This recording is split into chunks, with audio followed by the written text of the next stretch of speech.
اور اس کی یہ بات اگر کوئی ڈینائی کرتا ہے تو وہ میرا خیال ہے پھر یہ اس کی وہ حقائق کو جاننا نہیں چاہتا. اور نواز شریف کی واپسی، ہم نے کوئی زور زبردستی کی تو بات نہیں کی، ہم نے تو اس طرح کا دھرنا دینے کی بات نہیں کی کہ ہم کو پاکستان کی خبری، ہم نے کوئی غیر قانونی بات، ہم نے تو ہمیشہ قانون یعنی جس فیصلے پہ اعتراض تھا اس پہ بھی اتر کے گھر چلے گئے. ہاں ہم چاہتے ہیں کہ سسٹم میں تبدیلی لے کر آئیں گے، گرینڈ ڈائیلاگ کریں گے، سپریمیسی آف دی پیپل اور رول آف دی لا جو ہے وہ اس کے بنیادی نکات ہوں گے. اگلا الیکشن اسی پر لڑیں گے. کارکردگی ہماری سامنے ہے اور کارکردگی پچھلی حکومتیں بھی تھیں. اچھا آج کارکردگی ظاہر ہے آپ لوگ دکھانا چاہیں گے، لیکن پھر اس کے ساتھ ساتھ جو سیاسی نقصان ہے اس کا بھی تو سامنا کرنا پڑے گا اس دھرنے کے بعد، اس معاہدے کے بعد. مثال کے طور پر کچھ ایسے آپ کے پاکستان مسلم لیگ نون کے رکن صوبائی اسمبلی ہیں یا رکن قومی اسمبلی ہے جو تحریک لبیک پاکستان کے ساتھ پاکستان مسلم لیگ نون کو چھوڑ کر تحریک لبیک یا رسول اللہ کے ساتھ جوائن کرنا چاہ رہے ہیں. دیکھیں، ایک تو میں آپ سے یہ عرض کروں کہ یہ پاکستان میں یہ بڑا پرانا ہتھکڑا ہے جب کسی کی کارکردگی پر سوال نہ اٹھ سکے. جب 4 صوبوں میں جس میں سے 2 میں ڈیفرنٹ حکومت ہے، ہماری اپوننٹس کی حکومت ہے، اس کا مقابلہ ہماری حکومت سے نہ ہو سکے، ہماری کارکردگی پر کوئی انگلی نہ اٹھ سکے، کرپشن کا الزام ہے وہ کارگر ثابت نہ ہو سکے، تو اس ملک میں 2 الزام رہ جاتے ہیں جو کہ لگتے آئے ہیں. وہ بالکل ٹریڈیشنل ہے اور بڑے طریقے سے لگتے ہیں. ایک غداری کا الزام، دشمنوں سے دوستی کا الزام، اور دوسرا الزام لگتا ہے مذہب کا. اور یہ پھر اسی طرح یا ختم نبوت کے نام پہ، یعنی دیکھیں الزام کس پہ لگا رہے ہیں.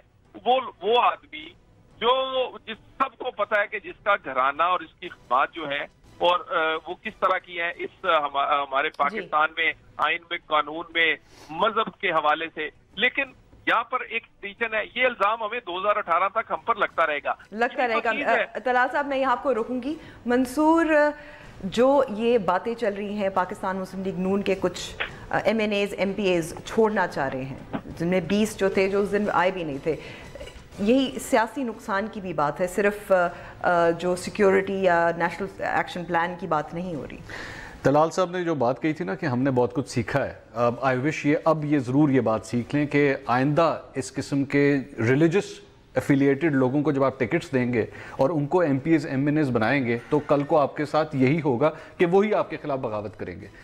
جو انہوں نے فرمایا تھا نا کہ ہمارے پہ کفر کے فتوے لگ سکتے ہیں، بغاوت وہ غدار کے فتوے لگ سکتے ہیں، آئی ہوپ انہوں نے یہ سیکھا ہو کہ یہی سب کچھ آپ محترمہ بینظیر بھٹو کے ساتھ کرتے تھے 90s کے اندر. آپ لوگوں نے ان کے خلاف فتوے بھی لگوائے، آپ نے ان کو غدار بھی کہا، انڈین ایجنٹ بھی کہا، یہ سب کچھ آپ نے کیا. آئی ہوپ اب آپ نے یہ سب کچھ سیکھ لیا. عمران خان صاحب اور یہودی لابی، سب کچھ. اور ان میں سے معذرت کے ساتھ میں یہ طلال صاحب کے ساتھ ایک بات میں ذرا میری بڑی نا ان کے ساتھ ایک افیلیشن اس بات کی ہے، میں ان کے ساتھ کھڑا ہوں سپورٹ میں، کہ یہ صرف ان کی ناکامی نہیں تھی. یہ جو کچھ بھی ہوا ہے یہ پاکستان پیپلز پارٹی کی بھی ناکامی تھی، یہ پاکستان تحریک انصاف کی بھی ناکامی تھی، کیونکہ ایک پارٹی بلاول ہاؤس کے اندر چپ کر کے بیٹھی رہی اور ایک پارٹی بنی گالا کے اندر چپ کر کے بیٹھی رہی.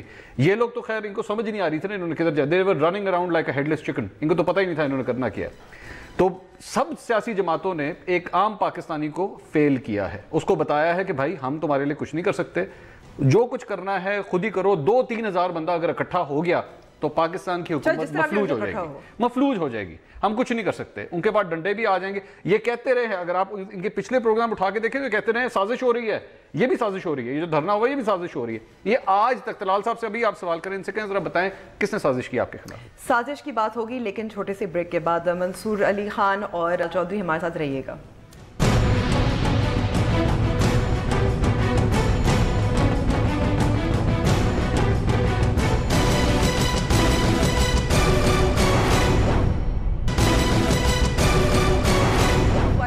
پھر خوش آمدید. طلال صاحب، بریک سے پہلے منصور نے ایک سوال پوچھا تھا، کیونکہ آپ بہت بار کہتے رہے ہیں کہ سازش ہے، سازشیں ہوتی رہی ہیں، تو اب یہ جو فیض آباد والا دھرنا تھا یہ کس کی سازش تھی؟ دیکھیں، میں ایک تو آپ سے عنبر کہوں کہ یہاں پر جو آپ ہوتے ہیں اس کو آپ کو پھر کاٹنا پڑتا ہے اور بڑی دیر کاٹنا پڑتا ہے. یہ دو ایسی آمریت تھی جس میں ہم نے دہشت گردی کی احتجاجی نام نہاد، گول مول الفاظ میں ہی بتا دیں.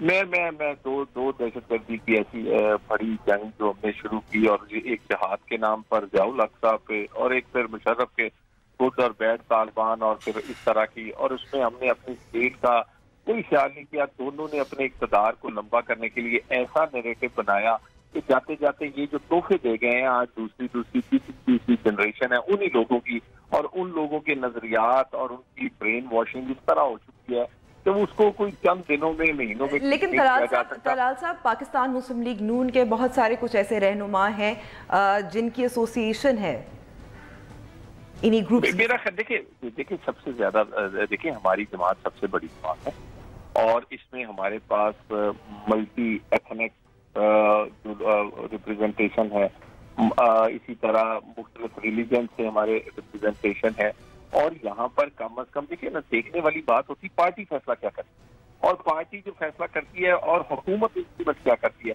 چند ایک انڈیویجولس کی مسلک کے حوالے سے یا کسی اور حوالے سے وہ اگر ہو تو اس سے کوئی فرق نہیں پڑتا، کیونکہ ہم ایک بڑی پارٹی ہیں. ہم تو خود تسلیم کرتے ہیں کہ سارے مسلک کے لوگ جو ہیں وہ ہماری پارٹی میں ہیں، اور یہ جس مسلک میں لوگ ادھر آئے تھے 50-60% تو نون لیگ میں یہ بھی ہوں گے.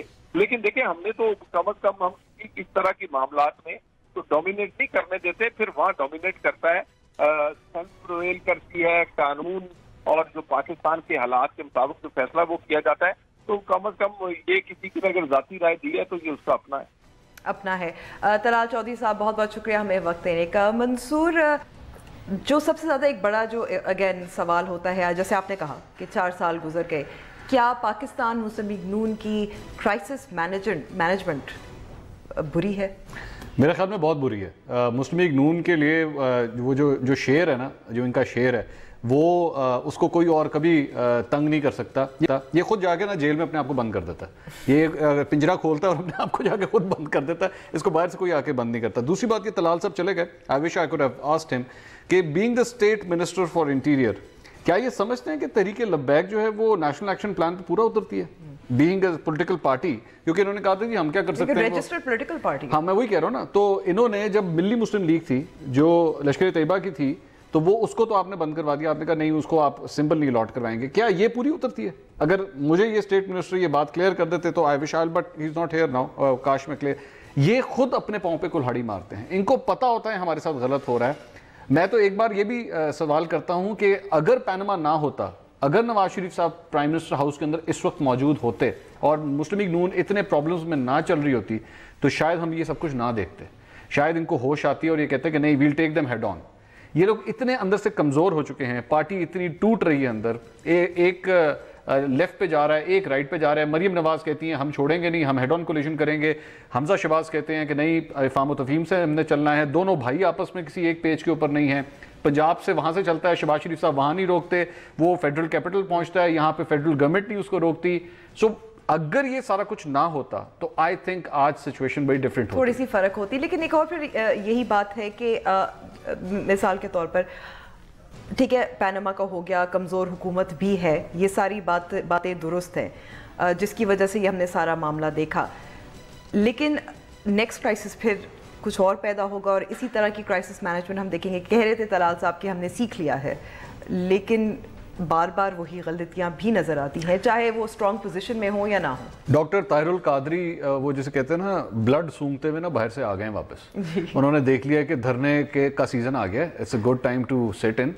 ماڈل ٹاؤن رپورٹ کے حوالے سے کوئی ڈیولپمنٹ نہیں ہو رہی، ابھی تو وہ معاملہ عدالت میں چل رہا ہے. وہ اب آہستہ آہستہ اس سلسلے کو اب وہ گرم کریں گے. عدالت میں وہ چلتا رہے، لیکن ڈاکٹر طاہر القادری نے جو شو وہ ایکسپیرینسڈ ہیں، وہ یہ میرے خیال میں تیسرا دھرنا اب کریں گے. اگر وہ پیپلز پارٹی کا تھا، پھر دوسرا انہوں نے خان صاحب کے ساتھ لگایا، تیسرا جو ہے وہ اب خود، اور اب اس بار وہ عمران خان صاحب سے ہیلپ بھی نہیں مانگیں گے اس سلسلے میں، کیونکہ عمران خان صاحب کو بھی پتا اور ان کو بھی پتا ہے کہ میرے پاس مسل ہے، میں خود یہ کر سکتا ہوں. اور ان کو یہ نظر آ گیا کہ حکومت اس وقت گھٹنوں پہ موجود ہے، میں آ کے ایک اچھا شو یہاں کریٹ کر سکتا ہوں. مشرف صاحب بھی اس وقت دیکھ رہے ہیں کہ کچھ نہ کچھ ہو رہا ہے پاکستان کے اندر. وہ مجھے انٹرویو انہوں نے دیا تھا، انہوں نے کہا جنوری کا ارادہ ہے واپسی کا، ان کی کچھ ٹھیک ہے. تو اب آپ ڈاکٹر طاہر القادری کی ایک ایکٹیویٹی دیکھیں گے، اور صرف ڈاکٹر طاہر القادری نہیں، عمران خان صاحب بھی آگے چل کے کچھ نہ کچھ کریں گے، بٹ ابھی اتنی جلدی نہیں کریں گے، لیکن آگے چل کے وہ بھی کوئی نہ کوئی پلان کریں گے. بلڈ انہوں نے سونگ لیا ہے، وہ دیکھ لیا ہے، دے سی این اوپننگ ناؤ، اور اب آپ دھرنوں کے سیزن میں، الیکشنز کے سیزن میں آپ انٹر ہو چکے ہیں. لیکن مسئلہ یہ ہے کہ نقصان تو پاکستان کو ہے نا، کہ اگر یہ سب، چاہے اس میں اپوزیشن، آپ نے پہلے بھی ذکر کیا تھا، اپوزیشن کا بھی کردار وہ بھی تنقید کے قابل ہے، کیونکہ اس وقت معاملے ہمیں نہیں معلوم الیکشنز کب ہوں گے، ابھی ہمیں نہیں معلوم. الیکشن کمیشن آف پاکستان کو بھی نہیں معلوم کہ الیکشنز کب ہوں گے. سب سے امپورٹنٹ بات یہ آج ہی بلکہ آپ کے اخبار کے اندر یہ خبر بھی آئی ہوئی تھی کہ کل ہم نے اپنے پروگرام میں بات کی جی ای سی پی کو خود نہیں پتا ابھی تک اس بات کا. تو یہ ہے ہمارے یہاں سچویشن. میں صرف ایک سوال کرتا ہوں کہ وہ تمام پولیس کے آفیسرز, وہ تمام عام اہلکار جن کو یہاں پہ ڈنڈے پڑے, جن کو زخم آئے, جو ہاسپٹلز میں گئے, جن پہ تشدد کیا گیا, گورنمنٹ آف پاکستان ان کو جا کے کیا جواب دے رہی ہے کہ بھائی آپ نے جو مار کھائی, آپ نے جو کچھ بھی کیا, وی آر ویری سوری, ہمارے ہاتھ بندھے میں, آپ بےرماری فرما کے اپنی ڈیوٹیوں پہ واپس جائیے, کیونکہ ہم جنہوں نے آپ کو مارا تھا, جنہوں نے میٹرو اسٹیشن جا کے توڑا تھا, جنہوں نے ساری پولیس کی گاڑیاں جلائیں تھیں, ہم کچھ نہیں کر سکے ان کے خلاف. مہربانی فرما کے جاب کنٹینیو کریں. کیا موٹیویشن رہ گئی ہے؟ کیا نیکسٹ ٹائم وہ کبھی جا کے لاٹھی چلائیں گے؟ اور اب آپ یہ بھی دیکھیں کہ گھٹنے ٹیکنے کا جو اب نتیجہ سامنے آ رہا ہے, چیرنگ کراس میں بھی ایک دھرنا ایک اور جو ہے وہ لاہور میں بھی چل رہا ہے ڈاکٹر اشرف جلالی کا. میں وہی آپ سے عرض کر رہا ہوں نا کہ یہ سلسلہ وہاں بھی استعفے کا مطالبہ. جی بالکل وہاں پہ. اور اس کے بعد زعیم قادری صاحب جو گئے وہاں پہ خدا کے لیے, ہمارے وہ جو پیر سیال صاحب کے پاس کہ جناب خدا کے لیے ہمارے ایم پی ایز واپس کر دیں, ہم بہت بڑی پرابلم میں پھنسیں گے, اور کمٹ کر کے آئے کہ جناب رانا ثناء اللہ صاحب آپ کے پاس آئیں گے اور آ کے آپ کو ایکسپلین کریں گے کہ میں سچا مسلمان ہوں. احسن اقبال صاحب نے خود نیشنل اسمبلی میں کھڑا ہو کے کہا تھا کہ ہمیں بتانے کی ضرورت نہیں ہے کہ ہم سچے اور کھرے مسلمان ہیں, ہمیں کسی کو پروف کرنے کی ضرورت نہیں ہے. اٹ جسٹ ٹک 2 weeks, 2 ہفتے کے اندر آپ کا سب کچھ ختم ہو گیا. اور اب یہ دوسرا افیکٹ ہونے لگا ہے, یہ رانا ثناء اللہ صاحب بھی اب جا کے اپنے آپ کو پروف کریں گے, اور اس کے بعد ایک تیسرا آئے گا. ابھی ایک اور منسٹر کے حوالے سے بھی نام ان کا چل رہا ہے, گردش کر رہا ہے کہ ان کے خلاف بھی کوئی نہ کوئی کارکردگی. اور ایک بات ذہن میں رکھیے گا, تحریک لبیک نے ابھی دسمبر کے اندر ایک مارچ کا اعلان کیا ہے, بالکل جو جنوری 4 کو اس کا اختتام ہونا ہے, اس کا وہ سلسلہ سٹارٹ ہوگا اور وہ جنوری کے اندر. تو ان کو بھی اب نظر آ گیا کہ اٹ از ویری ایزی ایک پاکستان کی گورنمنٹ کو نیچے اگر پوزیشن آف اسٹرینتھ یا ایٹ لیسٹ اگر کریج ہوتا حکومت کے پاس کہ اس وقت سلسلہ روک دیتے تو پھر آگے مسائل شاید تھوڑے سے کرتے, یہ بحران کی صورتحال نہ آتی. ایک غلطی جو سب سے بڑا بلنڈر تھا جو میری نظر میں مسلم لیگ نون نے کیا وہ یہ تھا کہ مذاکرات تحریک لبیک سے کرنے کے بجائے پارلیمنٹ میں بیٹھی ہوئی جماعتوں کے ساتھ کرنے چاہیے تھے. پاکستان تحریک انصاف اور پاکستان پیپلز پارٹی کو آن بورڈ لے کر آتے, اکٹھے پریس کانفرنس کرتے, جس طرح آپ نے اے پی ایس کے واقعے کے بعد عمران خان صاحب کو ساتھ بٹھا کے کیا تھا. پورے پاکستان کو ایک آپ کا میسج گیا تھا, پارلیمنٹ کو ساتھ بٹھاتے, سارے پارلیمنٹ لیڈرز کو ساتھ بٹھاتے, and you should have told no nonsense, یہ سلسلہ نہیں چلے گا, پارلیمنٹ ساری اکٹھی ہے, ووٹ ہم لے کر آئے ہیں, آپ کے 6000 اور 8000 ووٹ ہیں صرف NA4 اور NA120 کے اندر, اس سے زیادہ نہیں ہے. ہمیں لوگوں نے ووٹ دیے ہیں, we will decide how to run this country. اور ایک متحد فرنٹ جو ہے نا وہ آنا چاہیے تھا. منصور بہت بہت شکریہ وقت دینے کا. لیتے ہیں بریک, اور بریک کے بعد فیض آباد دھرنے پہ ہی بات کریں گے, لیکن بین الاقوامی سطح پر اس کو کس نظر سے دیکھا جا رہا ہے.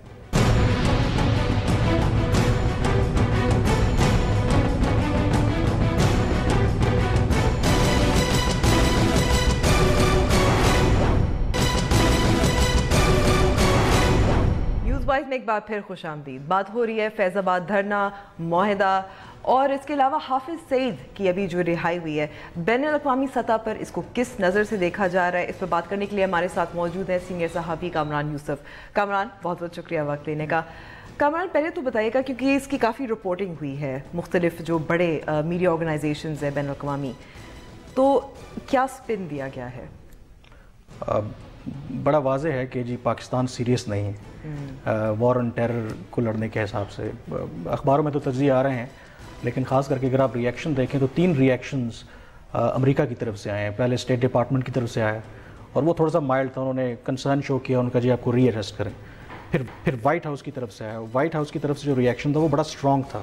انہوں نے کہا کہ یہ حافظ سعید کا جو معاملہ ہے اس سے پاکستان اور امریکہ کے جو 2 طرفہ تعلقات ہیں یہ متاثر ہو سکتے ہیں. اور ساتھ ہی انہوں نے یہ بھی کہا کہ یہ پاکستان کے ان دعووں کی کلی کھولتا ہے کہ جب ہم کہتے ہیں کہ پاکستان دہشت گردی کے خلاف بلا تفریق جنگ لڑ رہا ہے, تو یہ بڑی سخت سٹیٹمنٹ ہے میرے خیال میں وائٹ ہاؤس کی طرف سے, اور اس کی کافی امپلیکیشنز ہو سکتی ہیں. اچھا, کیونکہ جو سفارتی طور پر پاکستان انگیج کر رہا تھا امریکہ کے ساتھ, ایسا لگ رہا تھا کہ شاید اسٹانس جو ہے, موقف جو ہے نرم ہو گیا ہے امریکہ کا. لیکن آپ کو لگتا ہے اب یہ حافظ سعید والا معاملہ ہے, یہ جب دھرنے کے درمیان ہی ایسا ہوا, تو James Mattis U S secretary of defence, ان کی آمد ابھی ہونے والی ہے, یہ کتنا مشکل ہو سکتا ہے پاکستان کے لیے اس سٹیج پہ؟ آئی تھنک حافظ سعید کی رہائی سے پہلے ہی کافی مشکلات تھے, اور یہ طے نہیں تھا کہ کیا پاکستان اور امریکہ کے تعلقات بحال ہو پائیں گے، کیونکہ بہت مسٹرسٹ تھا، تو کہ ایفرٹ دونوں طرف سے ہو رہی تھی کہ کوئی مڈل گراؤنڈ ڈھونڈ لیا جائے. اور یہ وزٹ اس لیے بھی میرے خیال میں کافی ٹینس اور امپورٹنٹ ہوگا کہ آج ہی جو امریکہ کے کمانڈر ہیں افغانستان میں جنرل جان نکلسن، ان کا بیان سامنے آیا کہ باوجود اس کے کہ جو ٹرمپ انتظامیہ نے جو بھی پریشر پاکستان پہ اپلائی کیا ابھی تک اس کا کوئی خاطر خواہ نتیجہ نہیں نکلا. جی اور یہ نتیجہ یہ انڈیکیشن ہے کہ یہ لیٹسٹ ان کا بیان ہے، آج کا بیان ہے. تو اس سے نظر آتا ہے کہ ابھی تک کی جتنی ایفرٹ ہوئی ہے تو اس میں امریکہ کے بقول لگتا ہے کہ پاکستان نے اپنے موقف میں کوئی تبدیلی نہیں لائی. تو یہ میرے خیال میں انہوں نے ٹون سیٹ کی ہے کہ جب جیمز میٹس آئیں گے تو وہ کیا پیغام لے کر کے آئیں گے. تو یہ توقع کی جا سکتی ہے کہ جو وزٹ ہے یہ کافی میرے خیال میں ایک جھریانہ قسم کا وزٹ ہوگا، اور وہ ایک سخت پہلے بھی موقف تھا ان کا، اور حافظ سعید کی رہائی کے بعد یقیناً وہ اور زیادہ پریس کریں گے. لیکن اس میں ایک بات یہ ہے کہ جو وضاحت طلب ہے کہ ظاہر ہے کہ یہ کورٹ کا فیصلہ تھا. جو میرے کچھ جو پاکستانی حکام ہیں ان سے بھی بات ہوئی تو وہ بھی اس بات پہ خوش نہیں ہیں، وہ بھی پریشان ہیں. وہ کہتے ہیں کہ ہماری مجبوری ہے کہ اب ہم کیا کریں، کیونکہ جب ان کو اریسٹ بھی کیا تھا ان کو خود پتا ہے کہ جب حافظ سعید رہا ہو کر یا جب ایک انڈیپینڈنٹ ہوتے ہیں جلسے جلوس کرتے ہیں تو انٹرنیشنل میڈیا میں جو ایک امیج آتا ہے، ثبوت ہیں یا نہیں ہے، وہ گلٹی ہیں یا نہیں ہے ممبئی کے حوالے سے، لیکن باہر انڈیا نے سکسیسفلی نیریٹو بلڈ کیا. یہی میں کہنا چاہ رہی تھی کہ کیونکہ ہم اپنی پوزیشن ابھی نیگوشیٹ کر رہے ہیں امریکہ کے ساتھ، تو ایسے موقع پر پھر زیادہ نقصان ہوتا ہے. یہ بہت غلط میسج گیا. اور اگر آپ دیکھیں تو ابھی بالکل حال ہی میں ابھی کانگریس نے جو کولیشن سپورٹ فنڈ کی ہے تو اس میں انہوں نے پینٹاگون کے کہنے پہ لشکر طیبہ کو الگ کیا کہ آپ لنک نہ کریں. تو اس کے پیچھے اب میرا خیال ہے کہ امریکہ میں اس بات پہ بھی پریشر آئے گا، کیونکہ پینٹاگون نے پریشر ڈالا کہ اس سے پاکستان ناراض ہوگا، آپ اس کو چھوڑ دیں. لیکن اس کے بعد ہی آپ دیکھیں 2 دن کے بعد وہ حافظ سعید رہا ہو جاتے ہیں. تو میرا خیال ہے کہ پاکستان کے لیے ایک بڑی مشکل صورتحال ہے. اور دوسرا پرابلم بھی یہ ہے کہ پاکستان کہتا ہے کہ ٹھیک ہے، بھارت کہتا ہے یا امریکہ کہتا ہے کہ ممبئی حملوں میں یہ ملوث ہیں یا ماسٹر مائنڈ ہیں. وہ کہتے ہیں ہمارے پاس ثبوت نہیں ہے، ان کے خلاف ٹرائل نہیں ہو سکتا. بیسٹ آپشن یہی ہوتا ہے کہ آپ ان کو وہ پبلک مینٹیننس آرڈر کے تحت کہ یہ امن کے لیے خطرہ ہے ان کو اٹھا کے آپ ان کو ہاؤس اریسٹ کر لیتے ہیں. لیکن قانون اچھا اس سال جنوری میں ان کو نظر بند کیا گیا مینٹیننس آف پبلک آرڈر کے تحت، لیکن ظاہر ہے اس سے آگے تو پاکستان ثبوت کے بغیر تو نہیں جا سکتا. یہ بالکل میں یہی کہہ رہا تھا کہ یہ پاکستان کے لیے بھی ایک بہت بڑا کہہ لیں کہ ایک ڈائلیما ہے کہ وہ کہتے ہیں کہ ہم نہیں چاہتے کہ حافظ سعید رہا ہوں یا ان کے جو ایک ایسے پبلسائز ہو انٹرنیشنل لیول کے کہ دیکھیں کہ ایک یہ شخص جس پر الزام ہے کہ وہ ممبئی حملوں میں ملوث ہے اور کس طرح سے اوپنلی پاکستان میں دندناتے پھر رہا ہے. لیکن دوسری طرف وہ کام کہتے ہیں کہ ہمارے پاس آپشن نہیں ہے. ہم کورٹ میں گئے، ہم نے اپنا فائٹ کیا کیس کو، لیکن عدالت نے نہیں مانا. انہوں نے کہا جی آپ کے ان کے خلاف جو ہے وہ سفیشینٹ ایویڈنس نہیں ہے. لیکن اس کے مقابلے میں بھارت کو دیکھیں اور امریکہ کو دیکھیں، ان کے خیال میں 2 رائے نہیں ہیں. وہ سمجھتے ہیں کہ یہ جماعت الدعوہ، لشکر طیبہ یہ ایک ہی سکے کے 2 نام ہیں اور یہی لوگ ملوث ہیں اور پاکستان کارروائی کرے.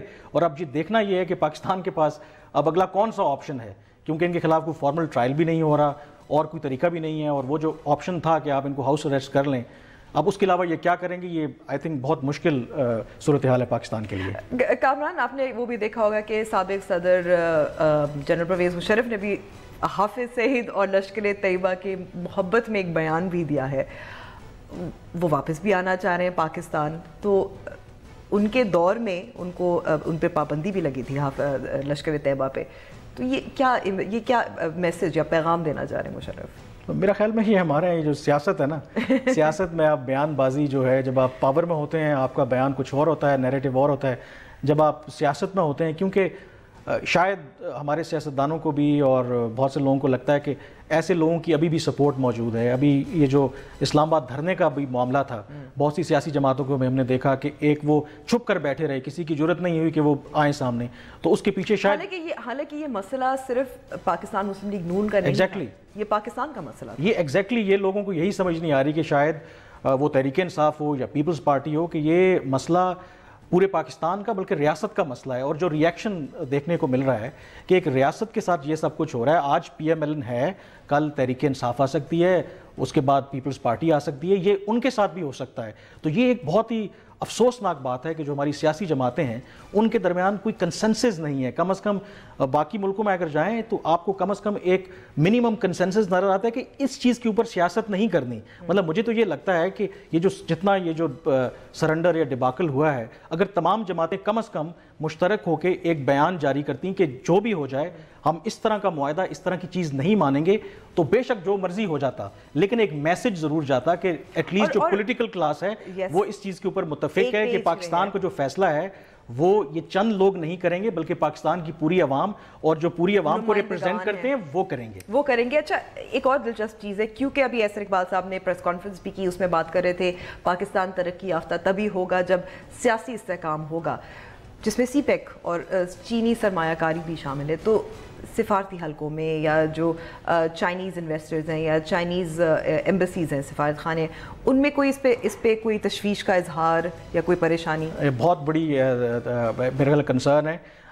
نہ صرف مغربی جو سفارتکار ہیں چائنا میں, مطلب کچھ عرصہ پہلے مجھے چائنا میں جانے کا اتفاق ہوا, تو وہ اوبیسلی چائنیز بڑے پرائیویٹلی آپ سے وہ بات کرتے ہیں. انہوں نے یہی کہا کہ جو میرا خیال میں جو انڈیا کیا کہتا ہے یا امریکہ کیا کہتا ہے اس کو چھوڑ کر کے پاکستان کو یہ جاننا چاہیے کہ یہ دہشت گردی اور انتہا پسندی جو ہے خود پاکستان کے لیے بہت بڑا خطرہ ہے. اور ایک وہاں پہ وہ پروفیسر تھے, ان کا یہ کنکلوژن تھا کہ اگر پاکستان یہ دہشت گردی کے اور انتہا پسند کے جو جن ہے اس کے بوتل کو بند کر رہے, تو پاکستان کے اندر اتنا پوٹینشیل ہے کہ وہ ایشیا کا اگلا ساؤتھ کوریا بن سکتا ہے, کہ ان کی یہ اسیسمنٹ ہے. لیکن اگر پاکستان نے نہ کیا تو اس کے بڑے خطرناک نتائج جو ہیں مرتب ہوں گے. بلکہ جب یہ دھرنا جاری تھا تو مجھے اتفاق ہوا چند ڈپلومیٹ سے ملنے کا, تو ہر کسی کے دماغ میں یہی پہلا جو کوشچن وہ مجھ سے کر رہے تھے, وہ یہ کہہ رہے تھے کہ کیا یہ دھرنا جو ہے یہ واقعی ختم نبوت کے لیے ہے یا اس کا کوئی اور ایجنڈا ہے, تو کیا اس کے پیچھے کوئی اور قوت ہے. سب سے پہلا کنسرن ان کا یہی تھا. تو ان کو بھی یہ لگتا ہے کہ شاید اور وہ کنسرن بھی تھے کہ یہ, اور بڑی مزے کی بات ہے کہ چند سال پہلے مجھے یاد ہے کہ جس گروہ نے یہاں پر پڑاؤ ڈالا, جی میرے پاس ٹائم کم ہے, ایک جملے میں کامران, ہاں, جن پڑاؤ ڈالا, بہت سے لوگوں کا یہ خیال تھا, مغرب کا بھی یہ خیال تھا کہ یہ وہ طبقہ ہے یا وہ گروہ ہے جو دہشت گردی کے خلاف کاؤنٹر نیریٹو پیش کر سکتا ہے, بندی کے خلاف. اور ہو یہ رہا ہے کہ وہی گروہ جو ہے آج تشدد کی طرف جا رہا ہے. تو یہ بہت بڑی کنسرن ضرور ہے جو ڈپلومیٹک کور ہے اور ڈپلومیٹک کمیونٹی ہے یہاں پہ. کامران یوسف, بہت بہت شکریہ ہمیں وقت دینے کا.